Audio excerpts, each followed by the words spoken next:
হে Brian, তো আজকে দেখাবো সারা বছর আমলকি কিভাবে স্টোর করে রাখা যায়।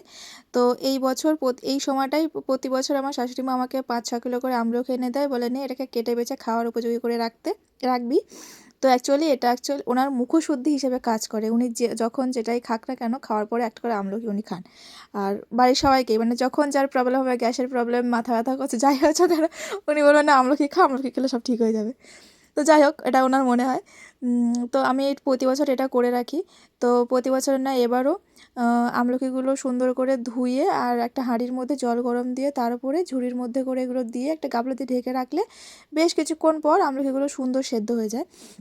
দেন তখন নামিয়ে একটু ঠান্ডা করে বটি দিয়ে এরকম ছোটো ছোটো করে পিস করে কেটে, তারপরে বিট লবণ, এই নর্মাল লবণ আর একটু লেবু দিয়ে বা সিন্দুক লবণ, আমার শাশুড়ি মা সিন্দুক লবণ দেয়, কারণ উনি একাদশী করে তারপরেও এটা খায়।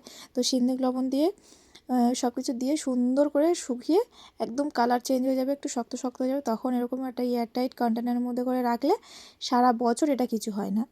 তো এটাই আমার শাশুড়ির হচ্ছে মুখশুদ্ধি হিসেবে কাজ করে, একটা টোটকা হিসেবে কাজ করে এটা আমার শাশুড়ি মার। তো যাই হোক, আজকে এই পর্যন্তই, টাটা।